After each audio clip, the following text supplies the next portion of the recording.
بسم اللہ الرحمن الرحیم۔ ناظرین السلام علیکم ورحمۃ اللہ۔ ناظرین، ویلاگ نمبر ہے 371، ایپیسوڈ نمبر 1، پہلی قسط ہے، پیج نمبر ہے 391، معارف القرآن جلد دوم، سورۃ النساء نمبر 4 اور آیت نمبر ہے 33۔ ناظرین، روزانہ کی بنیاد پر ہم آپ کے سامنے رکھ رہے ہیں قرآن کریم کا ترجمہ، تشریح، تفسیر اور تلاوت کلام پاک۔ اس کتاب کا ٹائٹل ہے معارف القرآن جلد نمبر 2۔ سورۃ آل عمران سے لے کر سورۃ النساء تک، پارہ نمبر 3 کا رکوع نمبر 9 سے لے کر پارہ نمبر 6 کا رکوع نمبر 4۔ رائٹر ہیں اس کتاب کے حضرت مولانا مفتی محمد شفیع صاحب عثمانی رحمۃ اللہ علیہ، مفتی اعظم پاکستان۔ نحمده ونصلي على رسوله الكريم، بسم الله الرحمن الرحيم۔ قال النبي صلى الله عليه وسلم: خيركم من تعلم القرآن وعلمه۔ بہترین لوگ وہ ہیں جو خود بھی قرآن پڑھیں، دوسروں کو پڑھائیں، سکھائیں اور لکھائیں۔ ڈھونڈتا پھرتا ہوں میں اقبال اپنے آپ کو، آپ ہی گویا مسافر، آپ ہی منزل ہوں میں۔ جس کھیت سے دہقاں کو میسر نہیں روزی، اس کھیت کے ہر خوشائے گندم کو جلا دو۔ اے طاہر لاہوتی، اس رزق سے موت اچھی جس رزق سے آتی ہو پرواز میں کوتاہی۔ ناظرین، یہ بقیہ حصہ ہے پچھلی آیات کا۔ اس آیت نے ایک حکیمانہ اور عادلانہ ضابطہ بتلا دیا کہ جو کمالات و فضائل غیر اختیاری ہیں اور ان میں انسان کا کسب و عمل مؤثر نہیں، جیسے کسی کا عالی نسب یا حسین و خوبصورت پیدا ہونا وغیرہ، ایسے فضائل کو تو حوالہ تقدیر کر کے جس حالت میں کوئی ہے اسی پر اس کو راضی رہنا اور اللہ تعالیٰ کا شکر ادا کرنا چاہیے۔ اس سے زائد کی تمنا بھی لغو، فضول اور نقد رنج و غم ہے۔ اور جو فضائل و کمالات اختیاری ہیں جو کسب و عمل سے حاصل ہو سکتے ہیں، ان کی تمنا مفید ہے، بشرطے کہ تمنا کے ساتھ کسب و عمل اور جد و جہد بھی ہو۔ اور اس میں اس آیت نے یہ بھی وعدہ کیا کہ صحیح و عمل کرنے والے کی محنت ضائع نہ کی جائے گی، بلکہ ہر ایک کو بقدر محنت حصہ ملے گا، مرد ہو یا عورت۔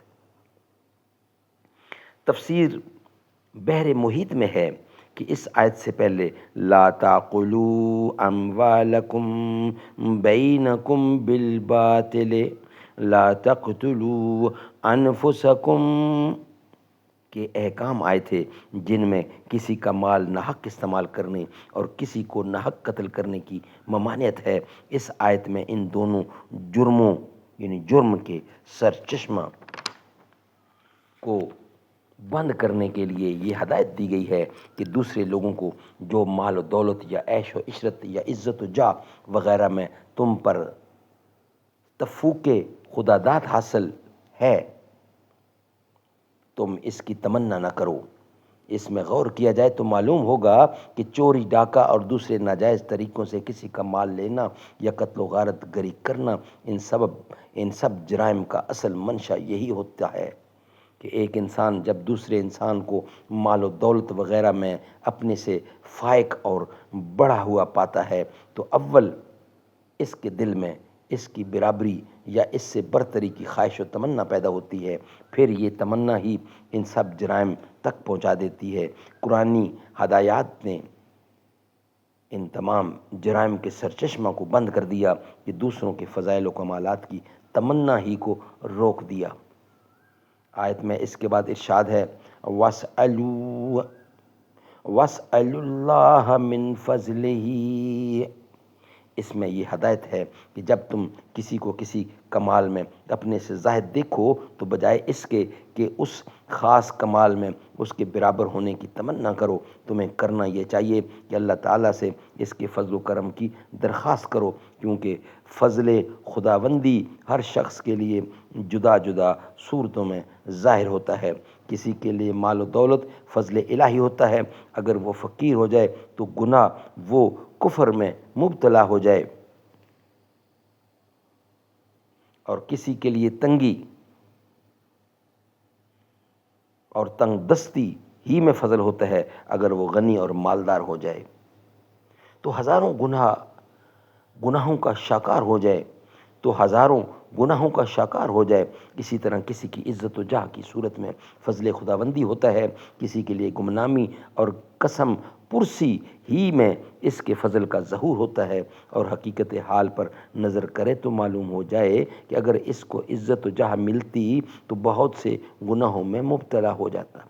اس لیے اس آیت نے یہ ہدایت دی کہ جب اللہ سے مانگو تو کسی خاص وصف معین کو مانگنے کی بجائے اللہ تعالیٰ کا فضل مانگو، تاکہ وہ اپنی حکمت کے مطابق تم پر اپنے فضل کا دروازہ کھول دے۔ آخری آیت میں فرمایا ان اللہ کان بکل شیء علیما، یعنی اللہ تعالیٰ ہر چیز کو جاننے والا ہے۔ اس میں ارشاد فرما دیا کہ حق تعالیٰ کی تقسیم عین حکمت اور عین عدل و انصاف ہے، جس کو جس حال میں پیدا کیا اور رکھا ہے وہی مقتضائے حکمت و عدل تھا، مگر چونکہ انسان کو اپنے اعمال کے عواقب کا پورا پتہ نہیں ہوتا، اس کو اللہ تعالیٰ ہی خوب جانتے ہیں کہ کس کو کس حال میں رکھنا اس کے لیے مفید ہے۔ آیت مذکورہ کی شان نزول میں بیان کیا جا چکا ہے کہ جب میراث میں مردوں کا دوہرا حصہ مقرر ہوا تو بعض عورتوں نے یہ تمنا کی کہ ہم مرد ہوتے تو ہمیں بھی دوسرا حصہ ملتا۔ اس کے مناسب دوسری آیت میں میراث کے قانون کا اعادہ اس انداز سے کر دیا گیا کہ اس میں جو کچھ حصے مقرر کیے گئے ہیں وہ عین حکمت اور مطابق عدل ہیں۔ انسانی عقل چونکہ تمام عالم کے مصالح اور مفاسد کا احاطہ نہیں کر سکتی، اس لیے وہ ان حکمتوں کو بھی نہیں پہنچ سکتی جو خدا تعالیٰ کے مقرر کردہ قانون میں ملحوظ ہیں۔ اس لیے جو حصہ کسی کے لیے مقرر کر دیا گیا ہے اس پر راضی رہنا اور شکر گزار ہونا چاہیے۔ سبحان اللہ، سبحان اللہ۔ ناظرین، یہ ویلاگ ہمارا کمپلیٹ ہوا، اور نیکسٹ ہے عقد موالات سے میراث پہنچنے کا حکم۔ انشاءاللہ ہم آپ کے سامنے رکھیں گے نیکسٹ ویلاگ کی صورت میں۔ یہ ویلاگ الحمدللہ ہمارا یہاں ہی مکمل ہوتا ہے۔ میرے سینے کی دھڑکن ہے، میری آنکھوں کے تارے ہیں، سہارا بے سہاروں کا نبی کے وہ دلارے ہیں، سمجھ کر تم فقط اپنا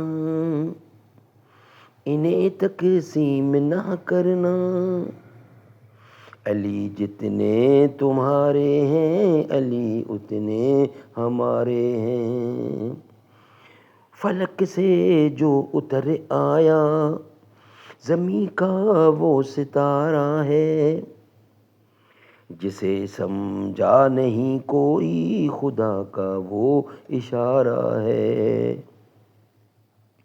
نبی نور خدا ہے تو علی نور نبی سمجھو، نہ اس سے کم گوارا تھا نہ اس سے کم گوارا ہے، سبق تم نے محبت کا ہر ایک انسان کو سکھلایا، مقدس راستہ دے کر دین دنیا میں پھیلایا، ہوئے قربان تم اس کے اشارے پر میرے مولا، علی مولا، علی مولا میرے مولا، میرے مولا، علی مولا، علی مولا میرے مولا، میرے مولا.